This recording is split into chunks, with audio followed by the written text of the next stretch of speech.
Muito bem, senhores, voltamos para a terceira etapa da nossa aula, uma aula especial aqui para pós-penal e processo penal do Legale. Nós estamos no módulo terceiro, aula de número 1, né? Nós estamos falando dos crimes contra a pessoa, o homicídio. Então, eu dizia antes do intervalo para vocês que o homicídio pode ser qualificado e falamos da primeira qualificadora, que é o motivo torpe. Vamos voltar lá no slide para ver a segunda qualificadora, dá uma olhada.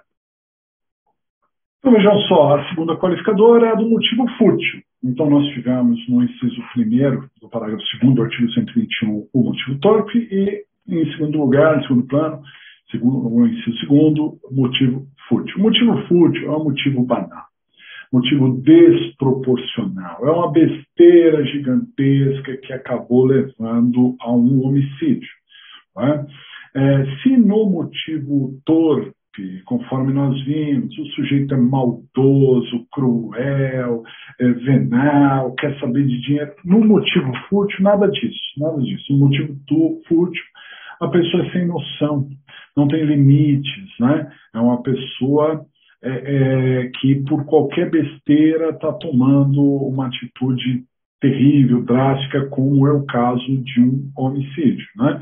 A gente vê, infelizmente, isso muito em discussões de trânsito.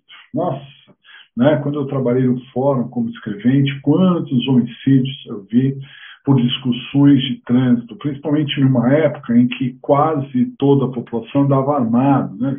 Tinha arma para tudo quanto é lado, hoje ainda tem, mas por uma época o porte de arma era só contravenção penal. Então isso acabava pesando. Muitas pessoas tinham arma, que, enfim, era só uma contravenção, né?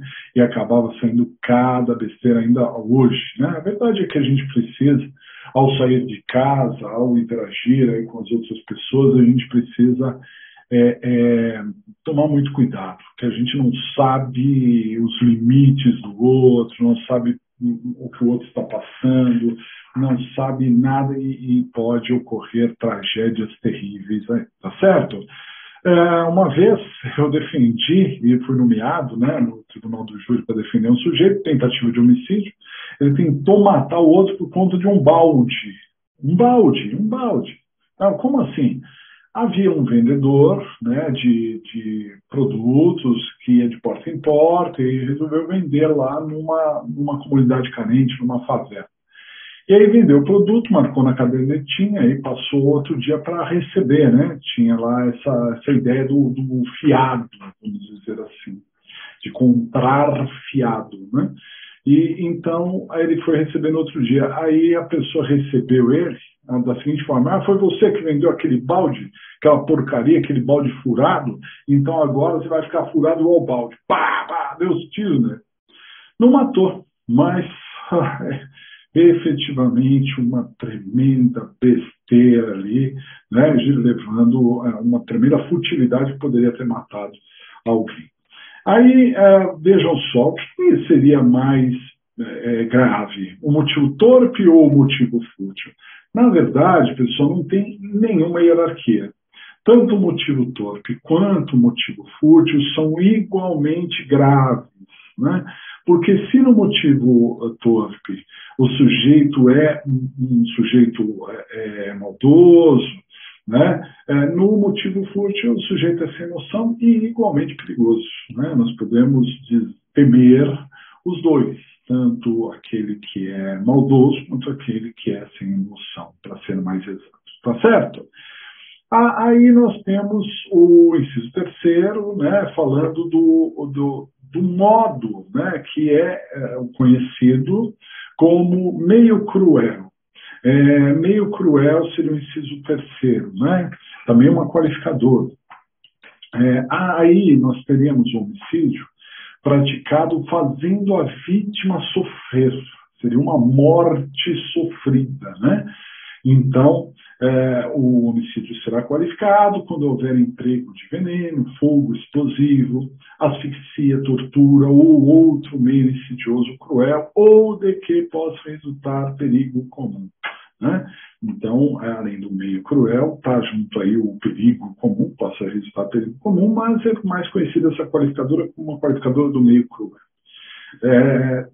há N formas de matar alguém. E o agente escolhe uma forma que vai fazer o sujeito sofrer. Né? Todas essas que foram listadas aqui no inciso são formas que fazem a vítima sofrer. Né? Emprego de veneno, fogo explosivo, pode, né, ali gerar uma dor muito grande no momento da morte. Às vezes a pessoa leva um tiro, não sabe nem de onde veio, morre imediatamente, né? Mas outras vezes não. Outras vezes a situação é demorada. Questiona-se, por exemplo, as várias facadas, os vários golpes. Né? Ele morreu com 20 facadas. Isso seria um meio cruel? Pode ser ou não. Então, na verdade, a medicina legal, né, a perícia, vai ter que dizer em qual foi o momento da morte. Porque, de repente, se a pessoa começa a morrer por partes não vitais, começa a ser atacada em partes não vitais, sofrendo ali as dores das facadas, né? Sofrendo múltiplas facadas, múltiplas dores, até que chega um momento em que ela não resiste e morre. Aí seria meio cruel. Mas, por outro lado, se a pessoa receber um único golpe ali, o primeiro golpe, já morreu, as outras facadas já não fizeram o mesmo sofrer, né? Então não teríamos ali meio cruel. Tem que ser analisado caso a caso, né? É interessante nesses 3 incisos aqui que os 2 primeiros são os motivos do crime. Então nós perguntamos por que o crime foi praticado. Ele foi praticado por motivo torpe, por motivo fútil. Mas no inciso 3º, nós não temos o porquê. Nós perguntamos como, né? De que maneira. Então, aí não é o motivo do crime, sim a forma pela qual o crime foi perpetrado. Isso é muito importante porque as 2 primeiras qualificadoras são chamadas de qualificadoras subjetivas, porque dizem respeito ao porquê, ao motivo. A inciso 3º é uma qualificadora objetiva, que ela diz respeito à forma, né? Então, vocês lembram, nos blocos anteriores nós falamos dos privilégios, né, do homicídio privilegiado, e vocês viram que o privilégio é sempre subjetivo, porque sempre é o motivo, né, relevante, valor social relevante, valor moral, violenta, emoção, sempre os motivos. Então, se os motivos do privilégio são incompatíveis entre si, conforme nós mencionamos aqui para vocês, eles também são incompatíveis com as qualificadoras dos motivos. É interessante, por muito tempo se discutiu se era possível que um homicídio fosse qualificado e privilegiado ao mesmo tempo, né? Hoje é pacífico que sim, é possível que o homicídio seja qualificado e privilegiado ao mesmo tempo, mas a qualificadora tem que ser uma qualificadora objetiva. Ela não pode ser uma qualificadora subjetiva, motivo, porque isso seria incompatível com o privilégio. Compreenderam? Então pode uma pessoa, sim, matar a outra em relevante valor moral com emprego de asfixia, por exemplo, porque é um meio objetivo. Essa seria a ideia. Bom, a jurisprudência é dividida, mas a majoritária entende que se o homicídio for qualificado e privilegiado ao mesmo tempo, ele não é caracterizado como hediondo, porque o privilégio retiraria a hediondez do crime. Então, ele não seria considerado um crime hediondo. Compreendido?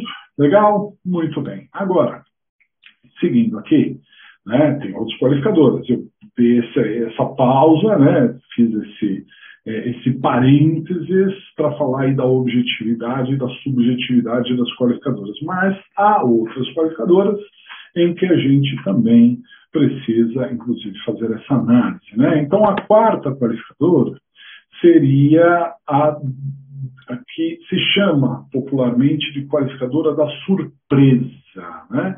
Então, a lei fala se o homicídio será qualificado se ele for praticado a traição, de emboscada ou mediante dissimulação, ou outro recurso que dificulte ou torne impossível a defesa do ofendido. Ou seja, a pessoa que foi pega de surpresa. não esperavam, né? Foi uma traição, foi uma emboscada. A palavra emboscada vem de bosque, né? Que eram os caminhos entre cidades no passado. Os bosques, a pessoa ficava esperando lá. Ou então a tocaia. Tocaia já tem essa noção mais indígena, né? Os índios ficavam em tocaia. Mas pode ser uma dissimulação, a pessoa que finge ser amigo do outro para levar ele para a morte, né? Ou qualquer outra atitude que dificulte ou torne impossível a defesa do ofendido. Por exemplo, muitas pessoas contra uma só, ou um sujeito armado até os dentes, o outro desarmado, ou um adulto em face de uma criança, ou em face de um idoso, ou em face de alguém que tenha ali algum problema, né, e que não tenha como se defender, tudo isso já caracterizaria o homicídio qualificado. Mas perceba aqui também que essa qualificadora, ela é objetiva, porque ela não diz respeito ao porquê, ela diz respeito a como foi praticado. Muito importante para definir essa qualificadora, a dinâmica dos fatos, né? A dinâmica dos fatos. Porque eu já vi, por exemplo, o promotor, o laudo disse que o sujeito levou um tiro pelas costas, levou tiro pela frente, tiro pelas costas, né? Então, o laudo mostra isso. Se ele levou um tiro pelas costas, nem o promotor fala traição pelas costas, não deu nem chance, né? Só que perceba que, às vezes, diante da dinâmica dos fatos, o sujeito começou a ser atingido pela frente, mas numa atitude natural de defesa, a pessoa se protegeu, se curvou, se virou, como se virasse, não seria atingido ou não teria problemas ali. Então, depois levou o tiro pelas costas. Então, depende para dizer se tem ou não a qualificadora, tem que ser analisado caso a caso. Já vi promotor também brincando, mas brincando, muitas vezes se diz o pensamento, de que todo homicídio é qualificado pelo recurso que impossibilitou a defesa do ofendido, que afinal de contas, se o sujeito morreu, ele não teve chance de se defender. Não é correto, o promotor fala isso brincando, mas não é correto porque, né, na verdade, como eu disse, temos que ver a dinâmica para entender como as coisas funcionaram, né, para saber se aplica ou não aplica a qualificadora. Ok? A do inciso 5º é a qualificadora da conexão, assim que é comumente também chamada, qualificadora da conexão, em que a pessoa ela pratica um homicídio para ocultar outro, para esconder outro, para facilitar outro. Então, é um homicídio linkado a um outro crime. Então, para assegurar a execução, ocultação, a impunidade ou vantagem de outro crime. É um crime praticado para ocultar outro crime, por exemplo, né? Então, por exemplo, a testemunha de um crime, que é um arquivo vivo, né? Podemos dizer que é um arquivo. Então, às vezes, usa-se a expressão queima de arquivo. A pessoa foi morta porque ela sabia demais, né? Ela conhecia muita coisa, então ela foi silenciada, queima de arquivo. Então, é um crime praticado para ocultar outro crime. Seria, então, essa qualificadora, que também é de motivo, portanto, uma qualificadora subjetiva. Se pergunta por quê e entra aí nessa qualificadora. Compreendido?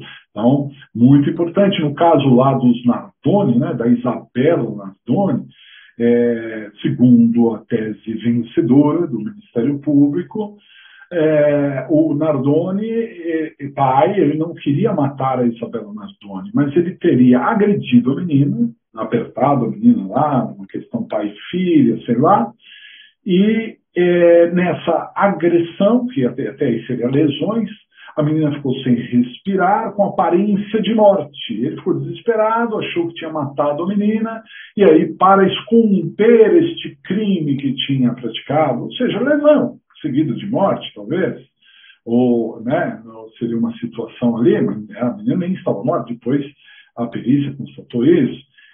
Então, ele pegou e teria fingido que a menina caiu de um determinado andar, né? E depois constatou, então, que ele jogou a menina de lá de cima. Perceba que ele não que não teve o dolo direto de matar a menina, mas assumiu riscos, né? Porque mesmo acreditando que ela estava morta, sem ter a certeza dessa morte, acabou jogando a menina e assumiu o risco. Então seria um homicídio para ocultar o crime anterior. Compreendido? Muito bem, vamos fazer o seguinte, último intervalo, aí nós vamos falar das novas qualificadoras, dentre elas o feminicídio, e vamos fechar aí com mais alguns aspectos importantes do homicídio com vocês. Então, no intervalo a gente já retorna.